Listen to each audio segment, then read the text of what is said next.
Assalamualaikum warahmatullahi wabarakatuh. Selamat datang dan selamat berjumpa kembali di channel Tuku Gusto. Bagaimana kabarnya teman-teman semua? Saya doakan semoga baik-baik dan sehat-sehat saja ya. Dan bagaimana dengan alur cerita The Void? Semoga bermanfaat atau minimal bisa menghibur teman-teman dimanapun berada. Kali ini saya akan menceritakan sebuah film yang diadaptasi dari novel karya Philip Reeves berjudul Mortal Engine. Mortal Engine merupakan sebuah film fiksi ilmiah New Zealand Amerika yang rilis di tahun 2018. Film berdurasi 128 menit ini dibintangi oleh Hera Hilmer, Hugo Weaving, Robert Sheehan, Ji-hye, dan Leila George. Bercerita tentang kehidupan di masa depan, pasca kiamat atau apokaliptik, di mana sisa-sisa manusia yang masih bertahan memperebutkan kekuasaan, makanan, dan sumber daya, sehingga menciptakan kehancuran bagi mereka sendiri. Baik, daripada berlama-lama, mari kita langsung saja ke ceritanya. Film dimulai dengan sebuah penjelasan tentang kejadian di masa lalu, di mana hampir seluruh umat manusia lenyap hanya dalam kurun waktu 60 menit akibat sebuah senjata mematikan. Berada di ambang kepunahan, manusia yang selamat kembali membangun kota di atas roda-roda raksasa untuk memulai hidup baru di atas bumi yang beracun. Namun keserakahan akan makanan dan sumber daya masih terus menghantui manusia. Yang lemah akan musnah, yang kuat menjadi semakin kuat, hingga sebuah era baru muncul, yang disebut dengan era kota predator. Suatu hari, seorang gadis melihat kota predator, The City of London, sedang menuju ke arah kota-kota kecil yang sedang berdagang. Seorang pengawas yang melihat hal itu langsung mengumumkan kepada seluruh penduduk agar bersiap untuk melarikan diri, karena jarak London sudah sangat dekat dengan mereka. Kota-kota perdagangan itu pun berpencar, namun sangat disayangkan ada satu kota penambang kecil yang mengalami gangguan mesin sehingga terlambat untuk melarikan diri. Kota London sendiri dipimpin oleh seorang wali kota bernama Magnus Crom dan seorang arkeolog hebat bernama Thaddeus Valentine. Walaupun kehidupan di kota itu sudah sangat makmur, namun Valentine tetap menyarankan kepada Magnus untuk meninggalkan Britania Raya dan melakukan perburuan kota-kota kecil. Seluruh penduduk London terlihat sangat antusias menyaksikan perburuan tersebut. Di saat-saat terakhir, kota Selzeken salah mengambil jalur sehingga harus melakukan manuver yang akhirnya menghancurkan roda-rodanya.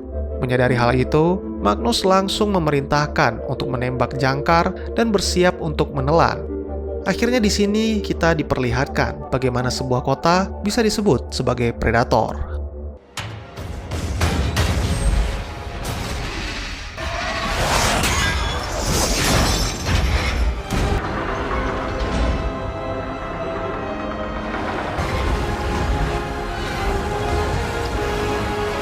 Tom Newsworthy adalah seorang sejarawan yang sedang magang di sebuah museum. Dia diminta untuk menemani putri Valentine bernama Kate yang sedang mempelajari tentang kehancuran umat manusia di masa lampau setelah terjadinya 60-Minute War. Menurut penjelasan Tom, sangat sulit untuk menemukan catatan atau peninggalan yang menceritakan kejadian itu. Namun jika Kate ingin mengetahui tentang 60-Minute War, Tom mempunyai sesuatu yang menarik, yaitu sebuah video dokumentasi yang memperlihatkan bagaimana mengerikannya senjata energi kuantum yang digunakan umat manusia saat perang berlangsung, yang mana menghancurkan sebagian besar lapisan bumi hingga berkeping-keping. Senjata itu disebut dengan Medusa dan ada lusinan senjata yang sama tersebar di seluruh dunia. Beberapa tahun terakhir, pihak museum berhasil menemukan beberapa bagian dari Medusa, namun benda-benda tersebut hilang secara misterius.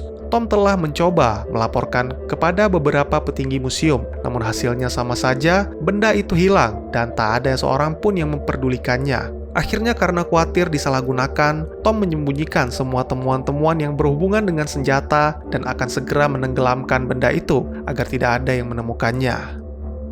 Karena merasa iri dengan Tom yang bisa menemani Kate, seorang senior bernama Herbert mengintip ke ruangan Tom. Dengan licik, pria itu memerintahkan Tom untuk mengumpulkan barang-barang antik yang berharga dari kota Selzeken. Tom harus tiba di sana tepat waktu, sebelum para pekerja mengirimkan barang-barang bekas ke perut London. Beruntung Kate mau berbaik hati membantunya. Dengan sebuah ID card keluarga Valentine, mereka bisa langsung masuk ke dalam angkutan umum tanpa mengantri. Setibanya di bagian bawah kota, Tom dan Kate bertemu dengan seorang teman yang sinis bernama Bevis Spot dan juga ayahnya Kate, Valentine sangat terkesan melihat pengetahuan Tom dengan barang-barang antik, karena membuat Valentine teringat dengan masa mudanya yang penuh semangat.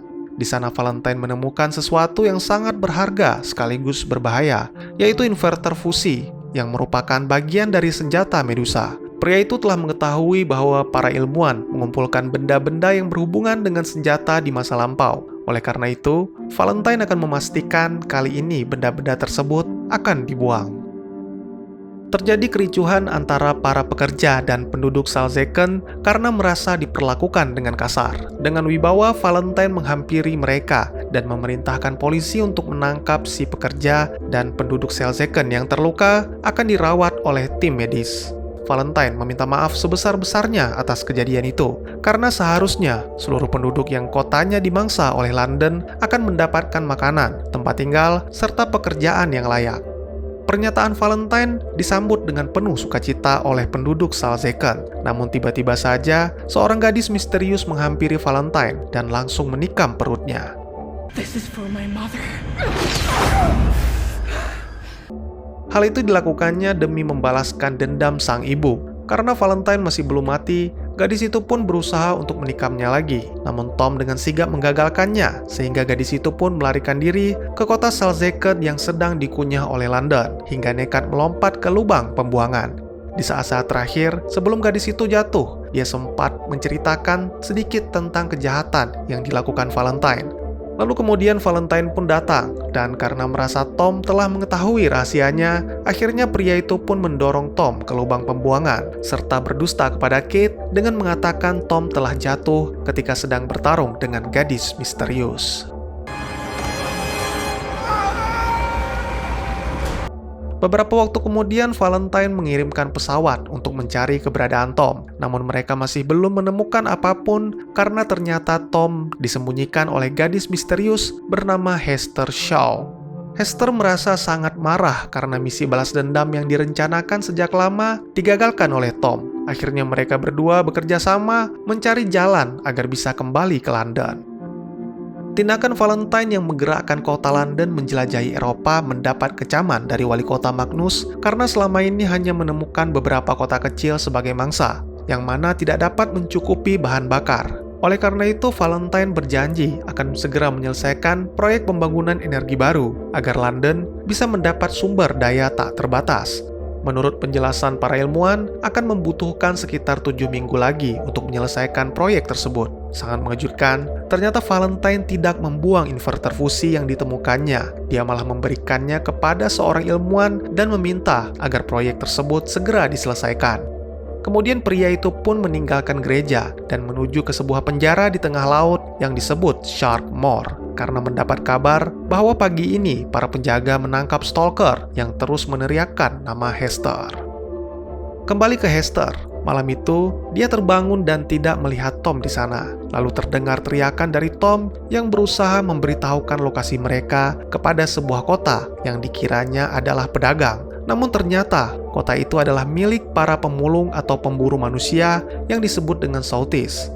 Terlambat bagi mereka untuk bersembunyi karena keberadaannya telah diketahui. Satu-satunya cara agar mereka selamat adalah dengan melarikan diri. Namun kota itu menyerang secara membabi buta, seolah-olah tidak peduli dengan kondisi manusia yang akan ditangkapnya, apakah hidup atau mati. Tiba-tiba saja Tom kehilangan Hester dan salah satu kota hendak melindasnya. Beruntung Tom jatuh ke dalam sebuah lubang yang ternyata adalah kendaraan semacam kereta api bersembunyi di bawah permukaan tanah. Di sana dia juga menemukan Hester yang terluka akibat tembakan panah dari Soutis. Akhirnya di sini Hester menceritakan tentang kehidupannya di masa lalu. Hester tinggal bersama ibunya bernama Pandora, merupakan seorang arkeolog yang telah menjelajahi dunia untuk mencari peninggalan manusia di masa lalu. Dulunya Valentine sering mengunjungi mereka dan menghabiskan banyak waktu bersama Pandora meneliti benda-benda yang ditemukannya. Namun suatu hari sebuah penemuan membuat Valentine menjadi gila. Bahkan karena Pandora tidak mau menyerahkan benda itu, Valentine tega membunuhnya. Sebenarnya Valentine juga berencana untuk membunuh Hester, tapi untungnya gadis kecil itu berhasil melarikan diri. Di London, Kate merasa curiga dengan sang ayah yang sepertinya sedang menyembunyikan sesuatu. Pasca kejadian jatuhnya Tom ke lubang pembuangan bersama gadis misterius, Kate sempat melihat Bevis di seberang balkon. Akhirnya karena Kate terus memohon dan memuji kebaikan ayahnya, Bevis pun menjadi tidak tahan. Bevis pun menceritakan apa yang sebenarnya terjadi di tempat pembuangan, bahwa Valentine mendorong Tom untuk membungkamnya, serta sebuah kecurigaan akan proyek energi gereja Saint Paul yang kemungkinan besar adalah sebuah kebohongan. Karena sampai saat ini, tidak ada yang mengetahui apa yang dikerjakan mereka di dalam gereja. Tempat itu dijaga ketat dengan menempatkan prajurit di setiap pintu masuk. Namun, bagaimana jika Kate bisa masuk ke sana? Sementara itu, akhirnya Valentine tiba di Sharkmoor. Kepala sipir menceritakan tentang proses penangkapan stalker yang mana membuat beberapa anggotanya tewas. Stalker itu bernama Shrike. Dia adalah seorang mayat hidup yang digerakkan dengan mesin. Menurut informasi dari sipir, Shrike adalah salah satu dari prajurit terakhir dalam pasukan Nomad Utara. Shrike memburu Hester karena gadis itu telah melanggar sebuah janji. Dan jika berhasil menemukan gadis itu, Shrike akan langsung membunuhnya. Valentine tidak akan menyia-nyiakan kesempatan. Dia rela menghancurkan Sharkmoor demi membebaskan Shrike yang akan membunuh Hester.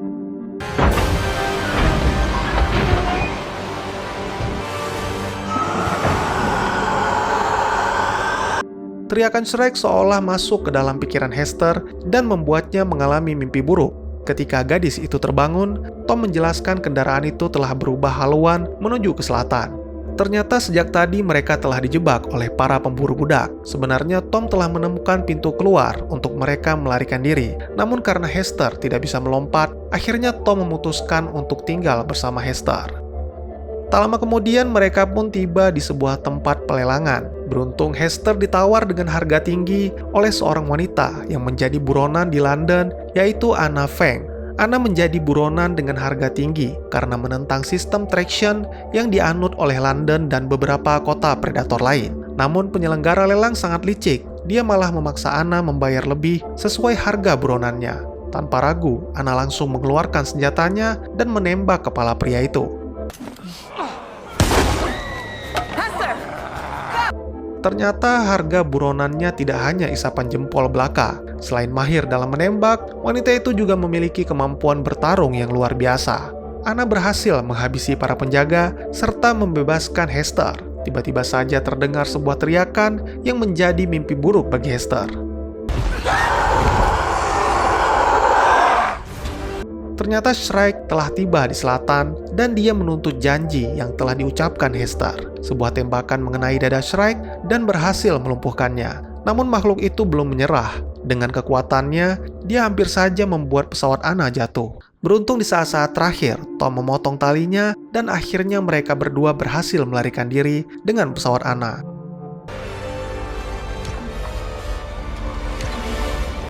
Setelah mereka aman, Anna menjelaskan bahwa dirinya adalah teman Pandora dan selama ini, setelah mengetahui kematian temannya, Anna terus mencari Hester.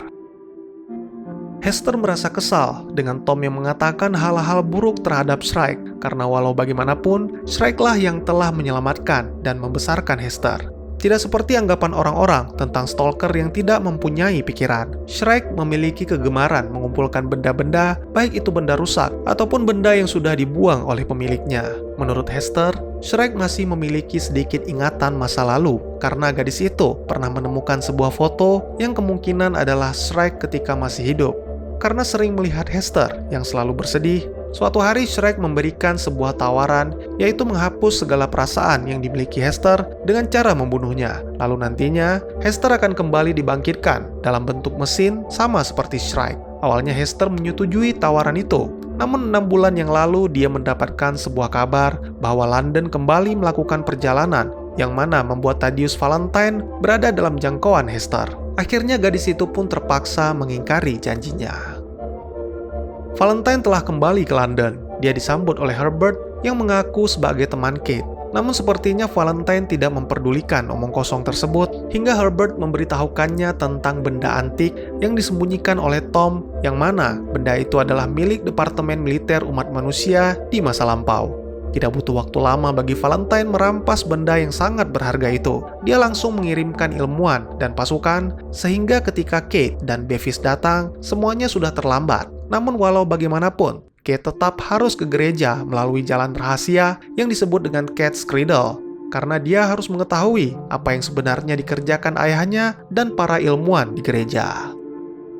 Kembali ke Hester dan Tom, mereka dibawa oleh Anna ke Air Haven, sebuah pangkalan sekaligus kota yang melayang di atas awan. Di sana mereka disambut oleh Kapten Cora dan beberapa teman Anna yang tergabung dalam Liga Anti-Traction yang berasal dari Shanguo. Anna berharap Hester bisa mengingat tentang sesuatu yang dititipkan Pandora, yang mana benda itu sangat penting untuk menyelamatkan umat manusia. Sangat disayangkan, Hester tidak mengingat apapun tentang pesan tersebut. Kemungkinan karena kejadian itu sudah sangat lama, ditambah lagi itu merupakan sebuah kenangan traumatis dalam hidupnya. Beruntung seorang pria memberikan keterangan bahwa akhir-akhir ini Valentine membeli inverter fusi dengan harga tinggi, sehingga Tom mengerti apa yang dimaksud dengan Anna. Dia menggambarkan sebuah simbol yang membuat Hester mengingat kembali kejadian di mana Valentine telah merebut komputer pengendali senjata Medusa dari ibunya.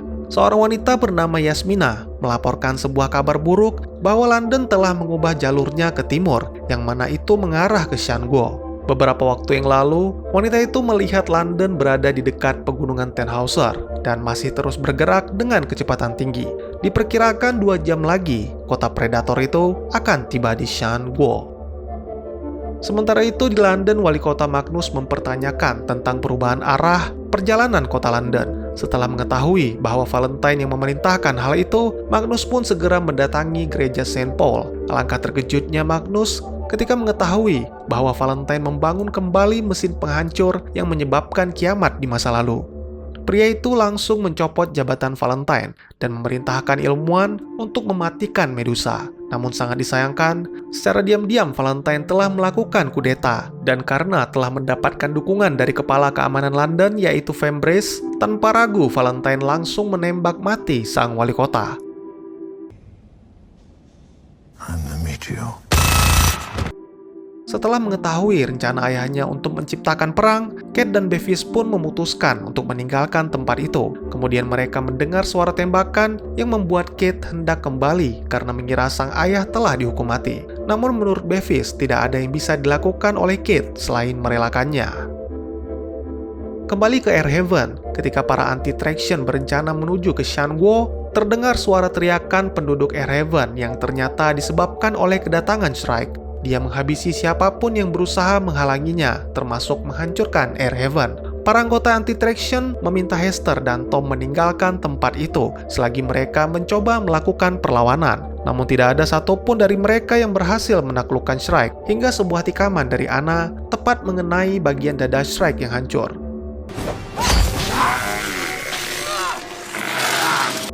Kemudian mereka menempelkan sebuah bom pada kaki Shrike sehingga melubangi lantai dan membuat makhluk itu jatuh.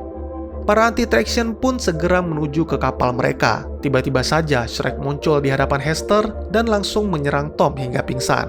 Makhluk itu juga berencana membunuh Tom karena melihat Hester menangis yang dikiranya akibat dari perbuatan Tom. Namun di saat-saat terakhir, Shrike menyadari perasaan cinta Hester terhadap Tom sehingga membuat makhluk itu tersadar. Serangan Anna benar-benar menimbulkan kerusakan pada sistemnya. Shrike mengembalikan sebuah benda yang dulu dibawa oleh Hester, sekaligus membebaskan gadis itu dari janjinya. Release you from your... Akhirnya Shrike pun bisa mati dengan sedikit kenangan yang terlintas dalam pikirannya, yaitu tentang masa-masa indah bersama Hester dan juga sedikit kenangan tentang sang putra di kehidupan sebelumnya. Hester sangat terpukul dengan kematian pria itu karena Shrike sudah dianggap seperti orang tua baginya. Perjalanan Hester dan Tom pun berlanjut. Kali ini Anna membawa mereka ke Shanguo, sebuah negeri yang indah nan hijau yang tersembunyi di balik tembok perisai dan dijaga ketat oleh pasukan aliansi dari timur. Bersamaan dengan itu, di London, Valentine mengumumkan kepada seluruh penduduk bahwa London akan melakukan serangan terhadap Shanguo. Dengan kekuatan barunya, Valentine berharap London bisa menghancurkan dinding perisai dan membuka lahan baru untuk perburuan bagi kota Traction. Setelah mendarat di Shanguo, Anna dan kelompoknya langsung menemui pemimpin Shanguo, yaitu Gubernur Quan. Anna menyarankan untuk langsung memulai serangan agar bisa menghancurkan Medusa sebelum Valentine menggunakannya. Tentu saja Tom keberatan dengan keputusan itu, karena serangan tersebut akan menewaskan orang-orang tak berdosa di London. Namun Quan tidak punya pilihan lain, peperangan akan tetap terjadi dengan atau tanpa Shan Guo memulai serangannya. Para komandan diminta berkumpul untuk mengatur strategi penyerangan. Tiba-tiba saja Anna melihat cahaya di kejauhan yang mana ternyata Valentine bersiap menembakkan senjata pemusnahnya. Armada-armada mulai dikerahkan dan para warga telah diminta menjauh dari tembok raksasa. Tak lama kemudian Medusa pun ditembakkan. Sesuai dengan video yang ditemukan Tom, senjata itu bagaikan Raka yang hadir ke dunia.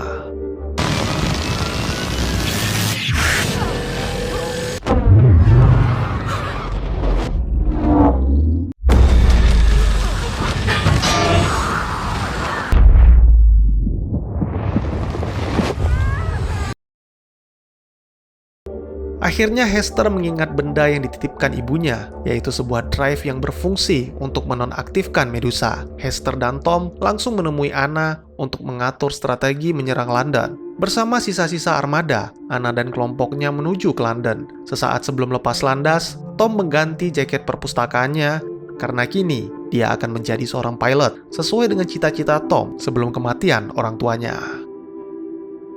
Valentine kembali memerintahkan ilmuannya untuk menembakkan Medusa, sehingga hampir saja mengenai pesawat Liga Anti-Traction.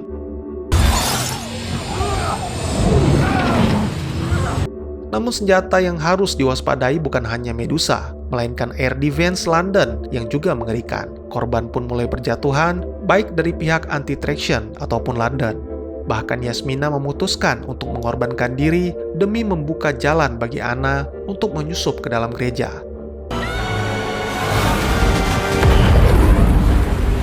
Akhirnya setelah semua air defense hancur, Hester diturunkan lebih dulu menunggu aba-aba dari Anna. Kemudian setelah menyerahkan kemudi kepada Tom, Anna menyelinap lewat pintu atas untuk membunuh Valentine. Di dalam gereja, Valentine kembali memerintahkan ilmuannya untuk serangan ketiga. Namun tiba-tiba saja, Fembres menghampiri Valentine, melindunginya dari tembakan Anna. Sangat disayangkan tembakan balasan dari Valentine berhasil melukai Anna. Kemudian dengan bersenjatakan sebuah pedang, pria itu mendatangi Anna dan melakukan duel 1 lawan 1. Sementara itu Medusa menjadi tidak stabil karena terlalu dipaksakan oleh Valentine. Melihat para ilmuwan berlarian keluar dari gereja, Hester pun langsung memanfaatkan hal itu untuk menyelinap masuk dan menonaktifkan Medusa.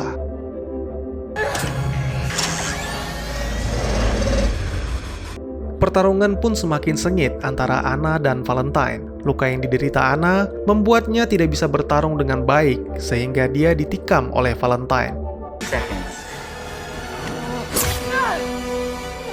Namun wanita itu masih belum menyerah, dia berhasil bertahan sampai Hester menonaktifkan Medusa. Terlihat tatapan Hester penuh dengan dendam terhadap Valentine. Namun di sisi lain, dia harus menyelamatkan diri agar pengorbanan Anna tidak sia-sia.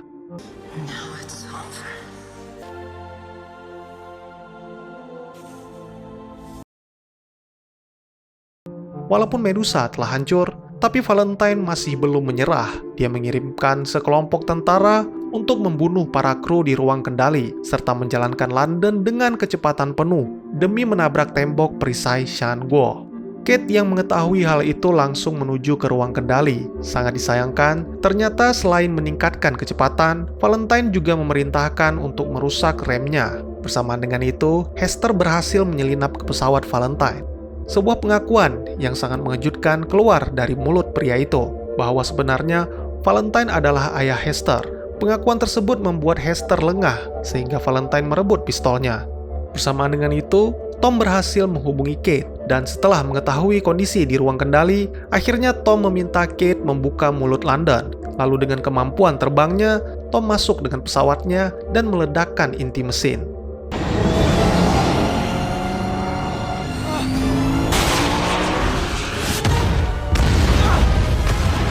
Kembali ke Hester yang sedang terpojok. Di saat-saat terakhir dia mengeluarkan pisau yang direbutnya dari Tom dan mengiris wajah Valentine. Lalu gadis itu bergegas naik pesawat bersama Tom dan menembak pesawat Valentine hingga jatuh. Sangat mengejutkan, Valentine masih tetap berusaha bangkit. Namun sepertinya ini adalah akhir hidupnya. Roda London yang masih bergerak melindas Valentine beserta pesawatnya. Akhirnya film pun ditutup dengan berhentinya kota London, kemudian Gubernur Kwan menerima kedatangan para penduduk London dipimpin oleh Kate yang ingin berdamai dengan Shan Guo, serta Hester dan Tom yang memutuskan tinggal di pesawat Anna, sekaligus untuk mewujudkan cita-cita mereka, yaitu berpetualang ke seluruh dunia. Bagaimanakah kisah petualangan mereka? Apakah dengan hancurnya tembok Shanguo akan mendatangkan ancaman dari kota attraction lain? Dan tamat. Bagaimana dengan alur cerita Mortal Engine? Apakah menarik? Karena film ini merupakan adaptasi dari novel, pastinya ada beberapa perbedaan yang ditujukan, salah satunya untuk mempersingkat alur cerita. Oleh karena itu, mari kita ke segmen penjelasan. Saya sangat yakin salah satu hal yang membuat penasaran adalah tentang masa lalu. Masa di mana umat manusia diambang kepunahan akibat perang 60 menit atau The 60-Minute War. Di sebuah scene yang tidak saya tampilkan, Tom membaca tanggal expired pada makanan yang diberikan oleh Hester, yaitu baik dimakan sebelum 2118. Lalu Tom menyatakan bahwa makanan tersebut berusia lebih dari 1000 tahun. Maka bisa diperkirakan Mortal Engine berada di tahun 3119. Namun ada perbedaan yang jauh jika dibandingkan dengan novelnya, yang mana Mortal Engine berlatar 10.000 tahun lebih setelah 60-Minute War. The 60-Minute War atau Perang 60 Menit adalah sebuah perang dunia. Nama 60 menit sendiri menunjukkan berapa lama berlangsungnya perang tersebut, yang mana hanya memakan waktu 1 jam. Hal ini disebabkan oleh kecepatan dan efisiensi senjata pemusnah massal yang digunakan oleh negara-negara di dunia. Berikut saya jelaskan bagaimana skenarionya. Misalnya negara A menyerang negara B, dan B telah mendeteksi peluncuran senjata A. Maka negara B juga akan melakukan hal yang sama dengan cara meluncurkan senjata mereka. Meskipun negara B akan musnah, namun mereka masih sempat untuk membalaskan dendam. Dalam novelnya, terjadi perang dingin di antara negara-negara maju yang berujung dimulainya peperangan. Dengan menggunakan prinsip sama-sama hancur, ketika satu serangan dimulai, maka negara-negara lain pun akan menanggapi dengan hal yang sama.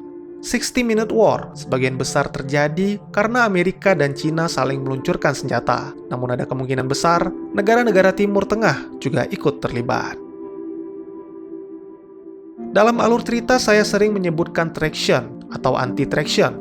Lalu apa sebenarnya traction? Traction adalah kota-kota yang dibangun di atas roda-roda raksasa atau roda rantai. Kota-kota ini memburu dan mengkonsumsi kota-kota kecil, yang mana kota-kota kecil juga mengkonsumsi desa-desa yang biasanya tidak bergerak untuk diambil sumber daya dan bahan bakarnya. Sedangkan penduduknya sendiri dijadikan budak. Filosofi ini dikenal dengan sebutan Darwinisme. Diciptakan oleh kepala ilmuwan London yaitu Dr. Crumb, berdasarkan pada teori evolusi Charles Darwin. Sebagian kota traction adalah predator seperti London. Namun selain itu juga ada kota-kota kecil lain seperti mining atau penambang, scavenger yang mengumpulkan sisa-sisa kota yang telah dimangsa, pack predator, kota-kota yang bergabung untuk meruntuhkan kota predator yang lebih besar, trading, kota pedagang, dan the harvester, kota para penebang pohon yang telah punah bersamaan dengan punahnya pohon-pohon dan tumbuhan di hunting ground. Dalam film Mortal Engine kita ditampilkan bagaimana mengerikannya senjata pemusnah massal yang disebut dengan Medusa. Sebagai informasi, Medusa adalah sebuah singkatan dari Military Energy Department United States of America. Ya, sesuai dengan namanya, negara superpower Amerika lah yang dulunya menciptakan senjata tersebut. Sebenarnya, selain Medusa ada beberapa senjata mengerikan lain, yaitu Odin, Orbital Defense Initiative, yang juga milik Amerika, yaitu berupa particle cannon yang dipasang pada satelit. Buat yang pernah main game Command & Conquer Generals, pasti sudah tidak asing dengan senjata pemusnah yang satu ini. Sebenarnya ada beberapa senjata lain yang sempat disinggung di novel meskipun tidak dijelaskan secara detail, yaitu Diamond Bat, Jinju 14, dan Nine Sisters. Di dalam novel, Shrike dulunya adalah seorang manusia bernama Kit Solon yang memiliki 2 anak. Istrinya bernama Katie meninggal akibat penyakit the Blue Flu setelah melahirkan anak keduanya. Kit hampir tewas ketika menjalankan sebuah misi. Dalam keadaan sekarat, tubuhnya dikumpulkan oleh para nomad lalu dibangkitkan kembali menjadi seorang stalker. Stalker tidak memiliki perasaan ataupun ingatan tentang masa lalunya karena sirkuit otak mereka dirancang untuk menekan ingatan masa lalu. Namun ada pengecualian dalam kasus Shrike. kemungkinan karena dibangkitkan ketika dalam keadaan sekarat. Dalam adegan pertarungan terakhir, kita melihat sebuah adegan di mana Valentine mengaku sebagai ayahnya Hester dan membuatnya lengah. Adegan ini sekaligus membuat kita terkenang akan film Star Wars karena memiliki kemiripan. Namun benarkah Thaddeus adalah ayah dari Hester? Shaw sendiri adalah nama ayah tirinya yang menurut cerita di dalam novel telah menikah dengan Pandora setelah Thaddeus dan Pandora berpisah. Beberapa tahun kemudian, Thaddeus telah menjadi ayah Kate dan saat itu dia telah menjabat sebagai agen London. Merasa memiliki keuntungan jika benda itu dimiliki oleh London, akhirnya Thaddeus pun mendatangi rumah keluarga Shaw untuk membunuh David dan Pandora, serta merebut otak komputer Medusa. Saya rasa inilah yang menjadi alasan mengapa Hester tidak membunuh Thaddeus di akhir film dan membiarkan Tom melakukannya. Saya sedikit terkejut dengan rencana Valentine yang satu ini. Jika London hancur, seharusnya Valentine tidak mendapatkan apapun. Namun saya mengingat sebuah percakapan Valentine dan wali kota Magnus, di mana saat itu Magnus mengatakan bahwa Valentine adalah orang asing yang diberikan kekuasaan karena semangatnya untuk membangun kota dan menjalankan sistem traction. Menurut saya, jika memang Valentine tidak ditahan oleh Hester, dia akan bergabung sekaligus memprovokasi kota lain untuk menyerang Shanguo karena kini tembok perisainya telah hancur. Dalam novel sebenarnya Valentine hanya seorang tokoh antagonis pendamping. Tokoh antagonis sebenarnya adalah Magnus Crom sebagai wali kota London dan pemimpin Perserikatan Ilmuwan. Valentine hanyalah seorang arkeolog yang tergabung dalam serikat ilmuwan yang mana digambarkan dalam novelnya memiliki tato mata berwarna biru di antara alisnya seperti... Kembali saya ingatkan bahwa saya tidak menganggap diri saya paling benar. Oleh karena itu, mohon maaf jika memang ada kesalahan ataupun kekurangan dalam informasi yang saya sampaikan. Dan juga bagi teman-teman yang punya teori tentang film ini, ataupun ingin berdiskusi, atau mungkin juga teman-teman punya referensi film lain untuk kita review, silahkan tuliskan di kolom komentar, atau bisa DM ke Instagram saya, di @teguhgusto. Insya Allah pasti akan saya baca. Tidak lupa juga saya mengucapkan terima kasih buat teman-teman yang selalu hadir, dan memberikan komentar walaupun telat. Mari kita jadikan kolom komentar sebagai sarana penambah wawasan dan menciptakan jalinan persaudaraan, bukannya malah menjadikannya sebagai tempat pembulian dan menciptakan permusuhan. Sekian dulu videonya dan jangan lupa untuk dukung terus channel Teguh Gusto dengan cara share, like, dan subscribe. Karena dukungan dari kalian sangat berharga bagi saya demi perkembangan channel ini. Saya Gusto, sampai jumpa di video selanjutnya. Assalamualaikum warahmatullahi wabarakatuh.